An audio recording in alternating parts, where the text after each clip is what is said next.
afternoon, friends. David Wright here, and I am your host of the Disruptive Innovators Champions of Digital Business podcast here on a rainy Friday in New York City, joined by none other than my friend Breno Gentil. Breno, it's a pleasure to have you on. Pleasure is mine. Actually a sunny afternoon here in London. Looking forward to an extended weekend.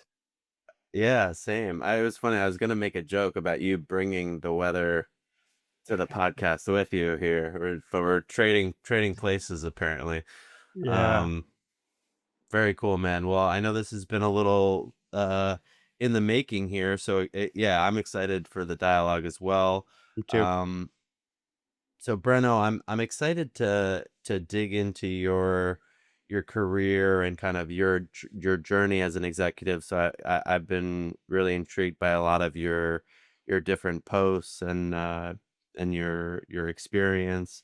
Yeah, Uh, Before we do, I know currently we were talking you're serving in a capacity as an advisor, and you're also, I think you're preparing for a maiden voyage of sorts. Is that right? that's all right. Yeah, so it's quite a unique year for me this year. I've for the past 20 more years I've worked full time in global companies, British American Tobacco, Mondelez, Heineken, which was my last company. But I decided to take this as a unique year because I want to fulfill a lifelong dream of sailing, crossing the Atlantic Ocean. Sailing is something that I've learned as very young. Happy to tell you more about it, but cutting a long story short, I'm gonna be leaving at the end of August on a sailing trip, which is actually a sailing race from the Clipper race, leaving the south of UK and arriving in Uruguay in Punta del Este after about more than 30 days at sea. So because of that, my professional life it's in a part-time mode. So I'm working in a advisory and consulting capacity. Sure. How does the family feel about the cross continental sailing trip? Are they They weary? Are they excited? they are very happy that they don't come with me. when I I feel when like I my show them when I show them the boats, even though it's a 70-foot boat, but they saw how crowded it is downstairs and where you sleep. There's no luxury. It's a racing boat. I said, Dad, look, good luck. We support you, but we will watch you from the distance. Good luck. But they fully support. They My wife met me when I already was sailing with my father here and there, so she understands. But it's not necessarily what they want to do with me. how long is the trip? It's over 30 days, so it's probably gonna be depends on the weather, the conditions, but I would say it's broadly 6 weeks total. Wow. Wow. Good for you, Yeah. man. Well, I mean, we'll have to do an episode of like lessons learned from a CIO on Absolutely. a cross continental sailboat. I'm actually interested to talk to you a little bit more about that uh maybe later on. Just it's funny though because the last time I went sailing was with another CDIO Okay. here in the States. Nice. And it's amazing when you see someone who knows how to sail, particularly an individual, right? Because at sailing, Yeah. there's a lot of things you have to do. Yeah. Yeah. Sail a boat. Yeah. Yeah. Um, but I digress. So we like to start the episode, Breno, with just if there was just one, and I'm sure there'll be plenty. Okay. But one piece of actionable advice you might look to leave everyone with today. What might that be? Um, yeah. I look. Think I reflected a little bit about this, and I think one of the I'm gonna focus on something that I've learned through hard experiences in my professional life, leading digital and technology transformations. And it might sound a bit funny, but I think the biggest learning is to really focus on people. uh, Technology transformations, of course, involves amazing technology solutions, the most advanced ones, and now with AI. However, most of the challenges that I see, I speak with my colleagues, I face myself, they are about the human side, or the human side, the group of people who are building and delivering the transformation, or the human side of people who are actually adopting the technology. And there lies so many challenges. The team, really performing as a team to deliver the transformation, or understanding what the people that we use it is this, how they should use it. Are they a concern? What are their fears? How do we help them through the journey? So for me, the biggest learning in any technology transformation, I'm sure there's a lot of CIOs and tech leaders in the audience, is focus on the human side of it. Put Mm. a lot of effort on the human side. Yeah, it's funny. The episode hasn't aired yet, but I was just talking with a friend of mine. Her name is Holly Hahn. She ex Deloitte, Mhm. ex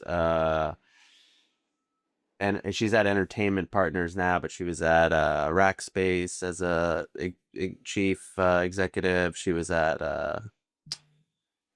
Change Healthcare, Yeah, actually, yeah, interestingly enough, before they got bought by United. And you know, we were talking about this exact uh, subject, and yeah, it as I've gone in my career, it's become more and more pronounced, because I was actually recalling a number of technology projects that I did, particularly early on in my career in the enterprise.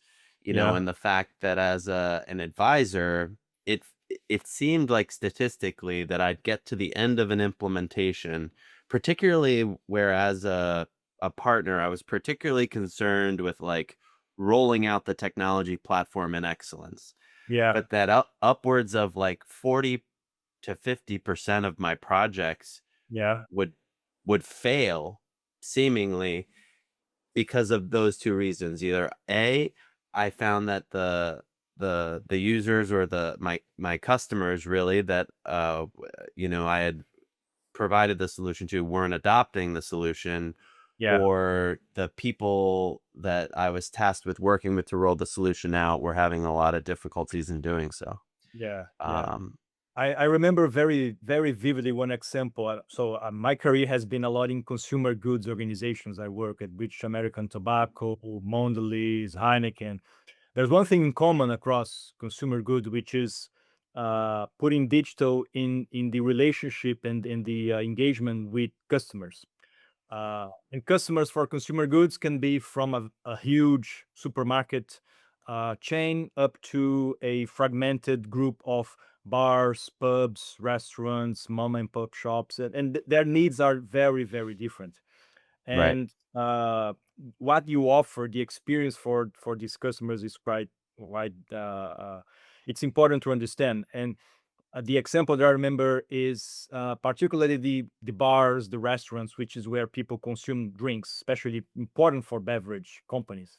And we were talking about, okay, but what are your pain points? Is it about ordering our products? Is it about having information about our products? It's a no. To be honest, my biggest challenge is hiring staff to work in my establishment. And we came back and reflect, wow, we don't it's not our business to do stuff, but how can we help them?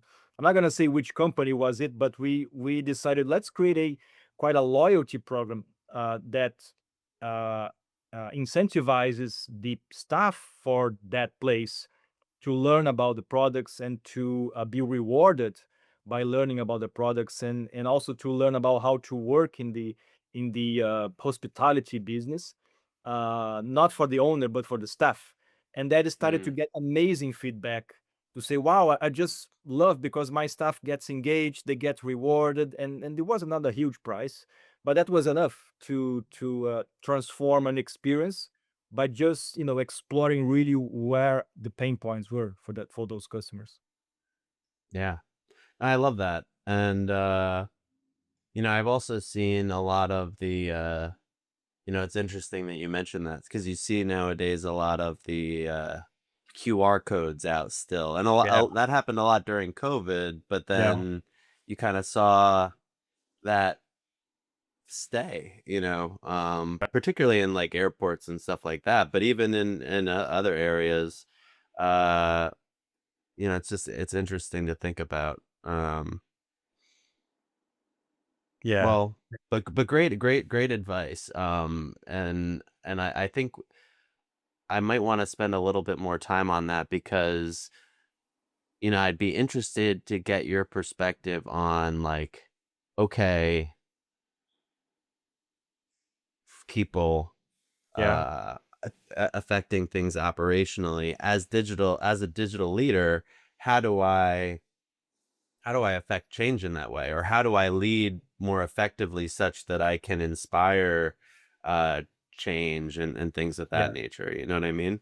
yeah, yeah. um but getting back to kind of your journey a little bit, Fernando. So you're obviously in London now, British Tobacco, Heineken.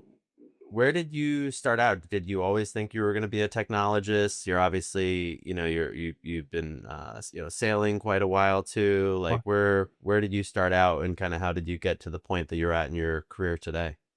Look, for me, technology came quite early, and was also, I think, something that I took from my father. My father was an engineer with a Mm, big passion for technology. In Brazil, he had his own company. He was an entrepreneur, and this was about the time that Apple was launching Apple II. Remember the famous Apple II, and it was also the time that in Brazil there was a very uh, strong set of protection laws for technology. So you couldn't simply buy something, software or hardware, and bring to Brazil. So he actually had to do a bit of a Mission Impossible style. So he traveled to US, purchased himself, and got back with a Apple II. Started using in the company, and then eventually brought home. And there was I learned Basic from him, coding in Basic, and I was amazed what computers could do from nothing. And there I decided to study computer engineer. I also did a design master, focus on user experience.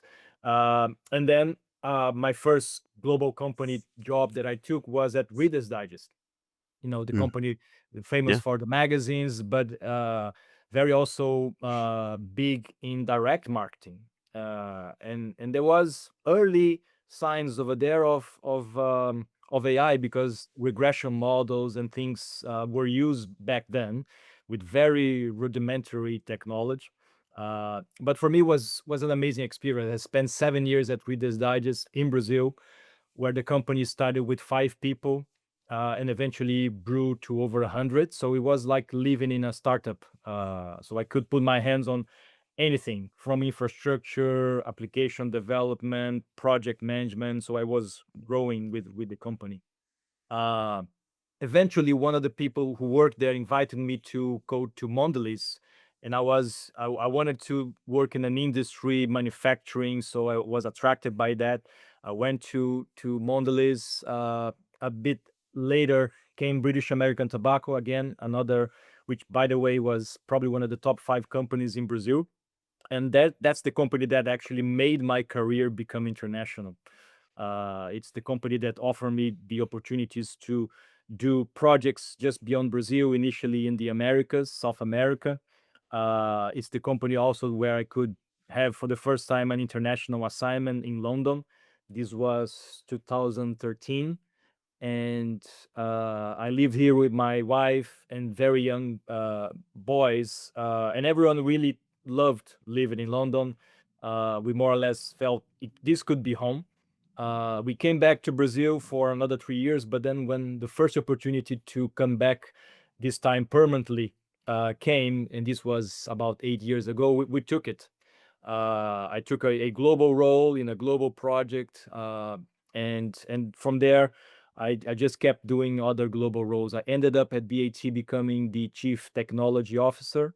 at a global level, putting my hands on data, AI, digital innovation, cloud platforms, etc. Um, After I probably was there, 15 years at British American Tobacco.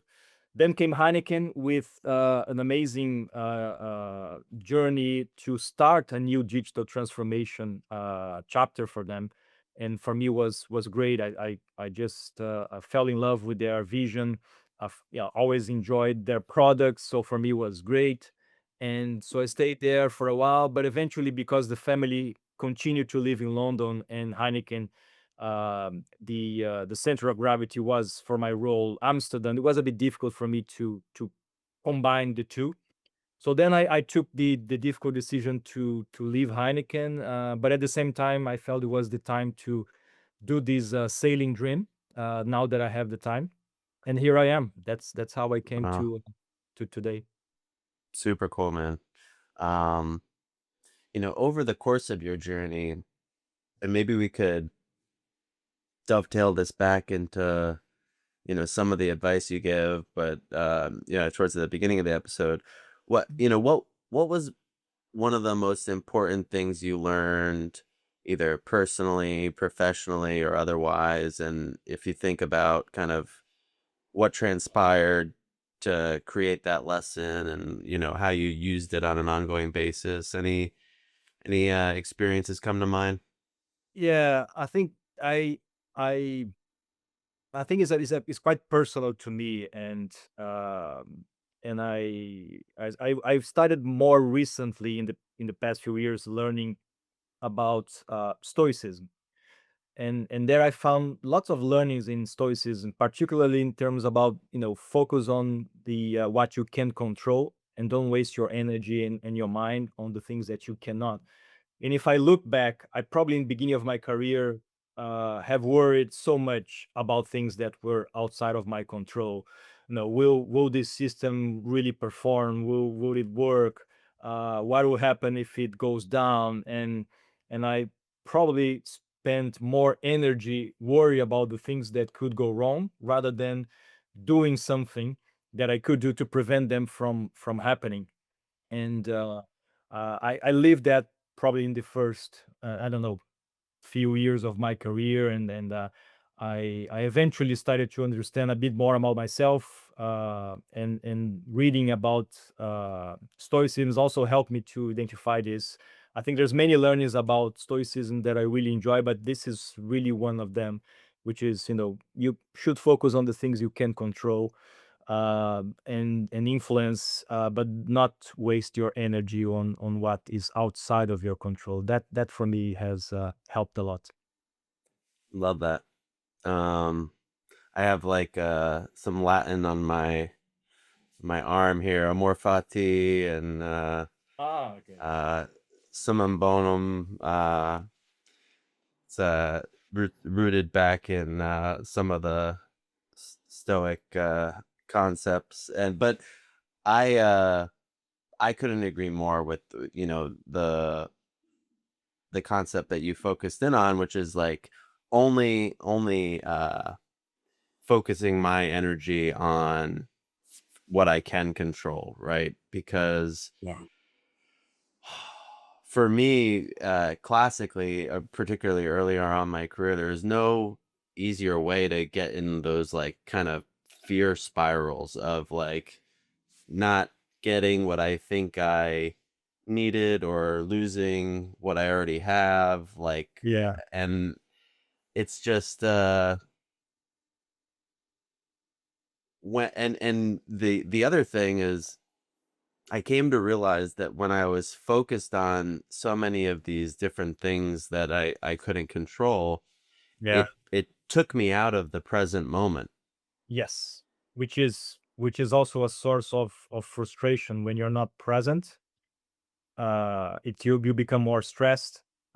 You end up detaching yourself from the people, sometimes even your loved ones and your friends. And I also think that's super important. Just be present. Yeah.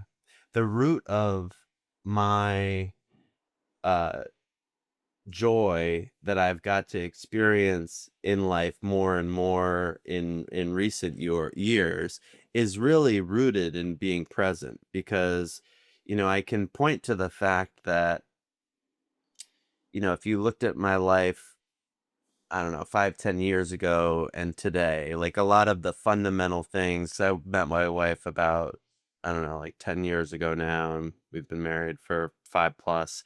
But even like in that time and up, like until these lessons really soaked in, which has been probably in the last 3 to 5 years, Yeah. um, a lot of the fundamental things about my life, like other the fact that I have two young children now at 2 and 4, which is obviously huge, but like taking that aside, Yeah. a lot of the things that are very similar. I have disruptive innovations then, I have it now. Like mildly successful then, mildly successful now. Like a lot of the on paper type of stuff is like fairly similar, but I think one of the biggest differences today is like how it's almost like a veil was like lifted off my eyes in Yeah. regard to just like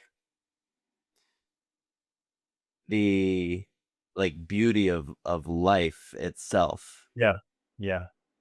Yeah. Um, which seems kind of woo woo, but like it's true, man. It's like because and because the other thing, right? It's like the control thing was one thing, right? Trying to Yeah. control things that I can't really control, and then also Yeah. what you remind me of is the striving for the next thing, right? Like so, uh what am my next level, my next accomplishment, my next Yeah. this, and like not really taking the time to appreciate. Appreciate what you have. Yeah. Yeah. And also, I think maybe that's one of the reasons I like sailing so much, because it is truly an experience you should be present. When you're Mm, sailing, you have a lot of variables which are outside of control. The weather, it's not in your control. The wind is not in your control. You can control the sail, how you trim it. You can control your direction. You can control your security to making sure everyone is safe. But actually, your sailing is a response to the conditions that are around you, and you right, have to adapt to it. And there's always a place and a target where you want to get to, and it's never a direct line. It's always a zigzag to there, and there are multiple ways that you can get to that point. And when something the conditions change, you have to change how you get to there. But at the same time, for me, one of the reasons that I like is that it is a truly immersive experience. I enjoy the sound of the waves hitting the boat, or the sound of the wind, and when sailing at night, just looking at the sky. So for me also a reminder of how it's important to be present in the mm, moment, because sailing forces you to be present in the moment. So I think that's one of the parallels. Sometimes I love to do parallels between corporate life and sailing, because there are many things that are similar. yeah, that it is a great parallel, and it reminds me of like one of my mantras, which is like just all I have to focus on is like doing the next right thing. And it's important to have vision and like taking it back to like what you're talking about with like sailing. It's like you have the goal in mind, but you're not attached so attached to how you get there, right? Like where you can kind of maneuver and that given the circumstances or given the variables, Yeah. all you have to do is like take that next action because Yeah. it literally could be different moment to moment given what's Yes. being thrown at you. Yes. Yes. Exactly. Yeah.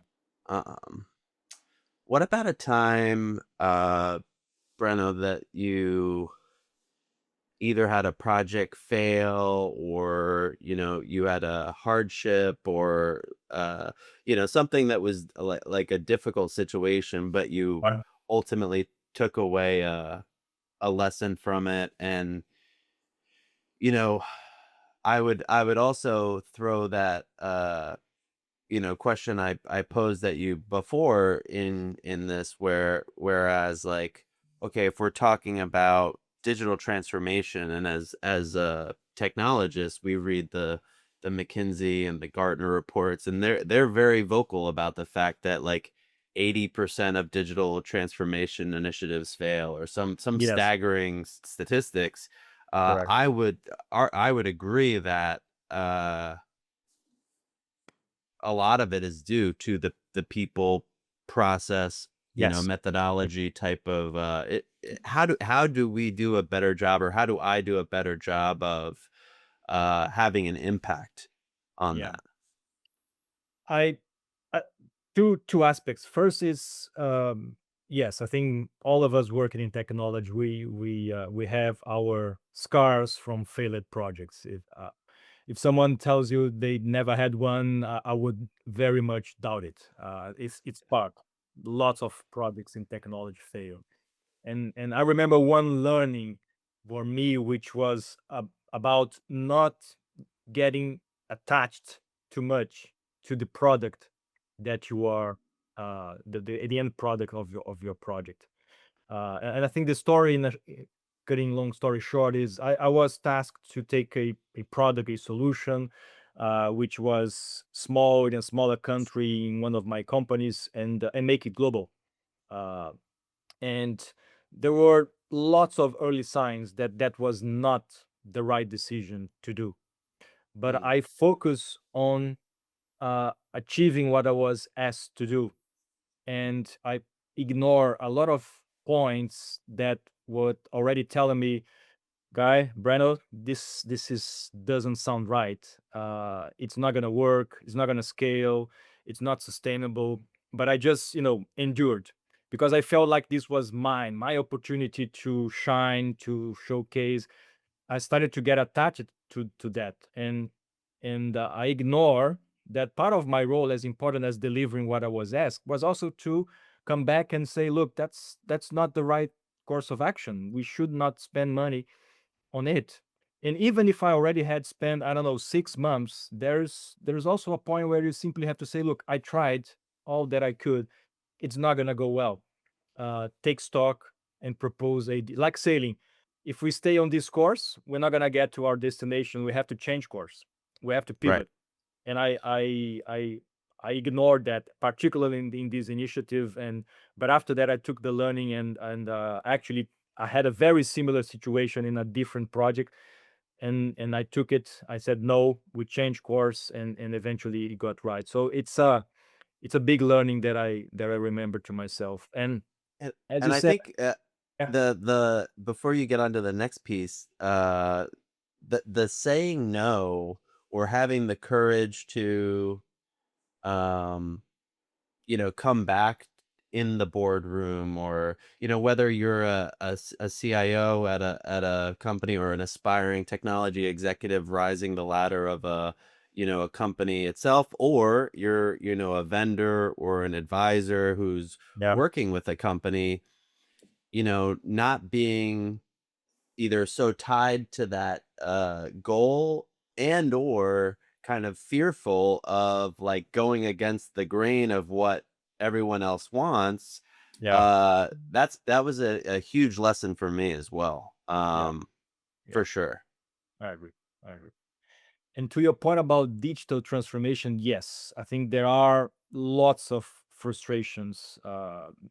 You read in the big reports from the big consultants, but also when you hear from boards, or when you even speak with colleagues about it, especially even now in with this in the moment we are, where it's a gold rush for AI. Everyone wants to do something with AI, but the reality is that there's also a lot of frustrations, a lot of initiatives, investments that are not giving the right level of return. I'm still a big optimist on AI, but the reality is there are a lot of frustration in companies on AI. And I come back to my point, which is fundamentally, I still believe that there is a gap between leadership of technology and business leadership. And sometimes I hear colleagues of mine saying, I spoke with the business. And I used to tell my team, there's no such thing as the business. We are part of the business. We are just one of the functions of the business. Everyone is part of the business. And technology today is just fundamentally in every single process of a company that does a business, whether you are in banking, consumer goods, or insurance. You would not be a successful company if you're not using technology in around your processes. But I think there's, from the people aspect, there's fundamentally still a gap in communication, gap in understanding of what are the pain points, on gap on showing the value of what technology brings to the business of the company. And those gaps for me are the main reason why so many failures is not if the technology is good or bad, if you're buying platform A, B, or C. You know, Right. most of the platforms will work somehow, but it's fundamentally the human aspect, which for me is the main root cause of it.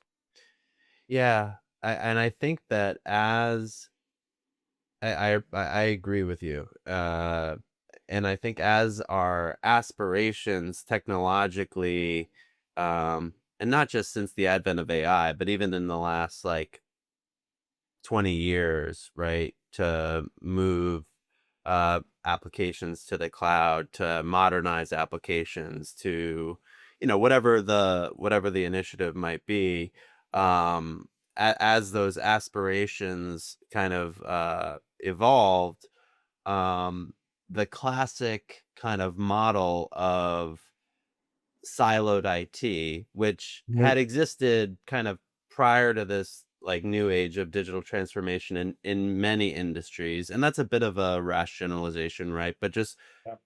it was a thing for many years, right? Where like especially when IT was just like when it was just bare metal, keep the lights on, like it was a little Yeah. more easy to rationalize that. But I think that that separation that you talked about,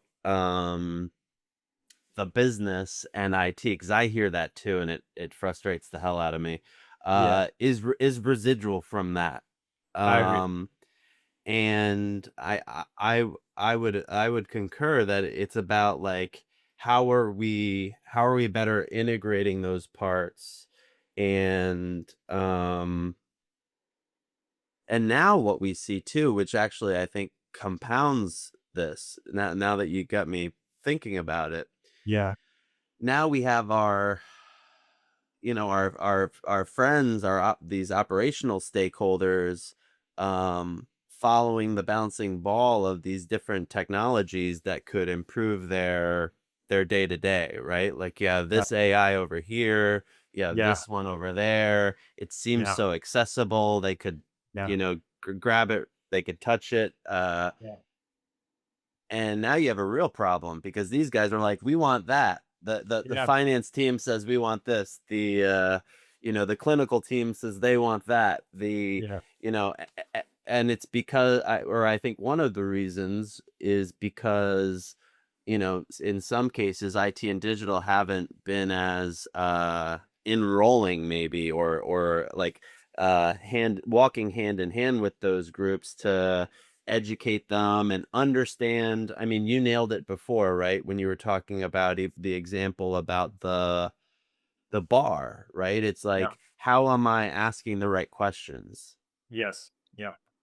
Yeah. Um, And there's also a something which is very much particular to the technology industry, and I think it's a self-inflicted problem, I believe, which is terminology. Every probably, I don't know, cycle of 3 to 5 years, there's a whole new vocabulary of things that we all have to learn. mhm, It started with projects or project management, and then agile came, and what was a business requirement became a story, a user story, uh-huh, and fast forward, in now in AI, there's a whole new set of languages, agentic AI. It's so much, and it's overwhelming for those who are not the specialists. And in many cases, I feel that we could make it simpler for everyone who doesn't need to understand technology, but they need to use it. And Right. I think the industry probably creates too much recycle terminologies. I remember, what was the other one I always remember? Composable architecture. There's so much creativity in terminology that I think usually it's good because you things are always evolving, but you don't Right. need to just this is the this changes everything. This is all the brand new. This is a bit of a creates fear in people who don't understand technology. And I think we give all of our leaders in technology the mission to simplify, to translate, and to really bridge what is business and what technology can do for those business. If you're not a good communicator, hardly you're going to be able to do your job as an IT leader these days. That's my view. Yeah. Yeah. No, I agree. And I what I would that actually is a great dovetail into, the point from before, which is if I have had projects fail because of the people aspect of things, either because I'm not taking the time to educate them properly, or I'm not taking the time to enroll them in what we're doing, or and listen, I've walked through all sorts of different situations, even in more recent months and years, and I have I'm clear that, like, some of the cultural issues that these companies face, Yeah. I mean, talk about being out of my control. I can only do what I can do, right? So I'm saying to my fellow IT leaders, like, listen, sometimes you'll be able to, and sometimes you won't. Yeah. That said, how am I striving to become a better communicator or a better leader, Yeah. right? So, like, maybe it's that I don't read that next you know, technology book. Maybe I'm picking up a book about or taking a course on effective communication. Or I had a conversation with another CIO the other day, Yeah. and we drew a parallel to parenting, right? Like, Yeah. the old school CIO versus the CIO today, my Yeah. parents and how they raised me versus how we raise my daughters today, right? Like, evolution and science have shown that the way that I communicate to my kids and all of that, like, in a very emotionally connected way, is actually going to make them happier, more productive, like, more successful humans, right? And it's not just this, like, fluffy, like, now whether you go the route of, like, gentle parenting or this, that, and the third, I don't necessarily subscribe to all that, but, like, there are Yeah. clear differences between, like, getting smacked over the head over here and, like, doing that over here. Like, we're not doing that Yeah. Yeah. anymore, right? It's not Yeah. effective. Yeah. Similarly, like, the CIO who lived in the closet over here, even if they've graduated to the boardroom over here, like, that's not enough. It's like, Yeah. how am I with my team? And then even, like, outside of my team, talking to people and, like, meeting them where they're at and, like, understanding uh what kind of people they are. Yeah.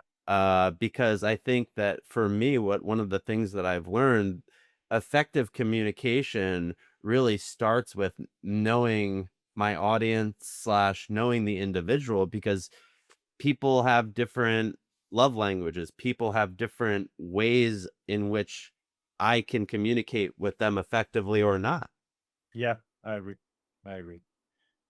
Yeah, and I think there's and also to give us some slack, us technology leaders, is there's been no function in a company that has changed, evolved more than technology, IT or CIO. If you compare to finance, compare to supply chain, of course there has Right. been lots of evolutions, but there's not a function that had to constantly reinvent itself in such a short amount of time than IT.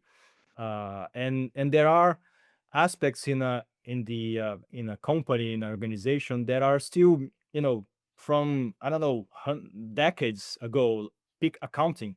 The way you do a P&L and an accounting is pretty much the same for years. Right. But how do Right. you account for technology and digital transformation investments, where you spend money with the technology, but the results come in the P&L of another function? Could be supply chain, because you bring productivity savings. Could be, I don't know, in commerce, because you help increase the revenue. And it's amazing, even though everyone gets the idea. Yeah, Breno, makes sense. You spend your money because you need to enable my function. But when the P&L is presented, it looks like there's what I call corporate amnesia. And then how lots of discussions and energy are spent this game. Why do I spend so much in technology? I don't see the value. Or don't even get me started on like tokens, right? Like I was at this advisory council a few months back, and everybody's like tokens. My customers are like, well, what does a token mean? Like, and I guess like fundamentally, it's like, well, it equates to a subset of usage or time, or Yeah, but the fluctuations and token value, what a token means to these people versus what it means to those people, it's like it just speaks to the evolution of it all, right? It's not like I'm buying a widget for or an acorn for $1 and that's on my P&L, and like that's what yeah, it is. It's like yeah, it's just not that. So yeah, yeah, yeah, yeah, um and we see the value, or rather the I was having a conversation with the CIO about they rolled out a clinical ambient listening solution Mhm. 3 years ago, and the price Yeah, they paid 3 years ago versus what it's going for now is just dramatically changed, yeah, right? So like we're just seeing a lot of fluctuation in value and in pricing structure. It's tricky. It's yeah. tricky. It is. It is very much. Um Now this is great stuff, Breno. So couple couple last questions for you. One, I always like to ask about your favorite book or literary piece, either that you've been reading recently, or maybe a book that comes to mind per the conversation that we've had that you might Yeah. recommend to our listeners. Anything come to mind?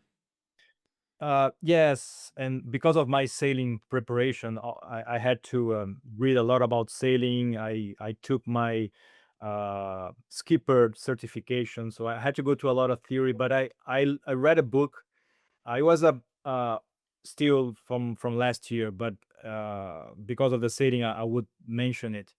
It's called Endurance, and it's the real story of the British guy called Shackleton that took. This was 1914, Wow. and he made the journey to the Antarctica. But eventually, his boat got stuck on the ice. He had to survive for 2 years, and this was 1914. You can imagine how was it to survive. Obviously not the whole crew survived, but they decided to start to leave the boat, and because the ice was starting to crush the boat, and they couldn't stay anymore, so they had to leave and go to the nearest point where they could be rescued. But this has been 2 years in 1914 in the Antarctica.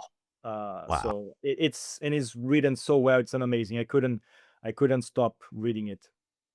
Wow. I got to check that out. That's crazy. Well, Breno, I can't wait to hear about your voyage, and I learned so much even just today in our discussions. Um, we do like to just end every episode with one question about, if you could go back 5, 10, 15 years in time, what advice would you give your younger self? Uh, Buy shares for some of the top tech companies of today. I haven't got that in a while. That's a good one. I would have bought bought some Bitcoin too. I read an article, or I was reading a post yesterday about how this guy, like 15 years ago, bought two pizzas for like 10,000 Bitcoin or something. It was like Oh my God. $41, but they'd be Uh, worth like one billion today. yeah. Uh, it's crazy. Look, I think if I probably would say invest time in knowing yourself. The more you can learn about yourself, know, your challenges, your fears. There's so much that is in our unconscious mind, that sometimes it just comes out automatically and you don't notice. So I think the time we spend learning about ourselves, it's it has benefit for everyone around us.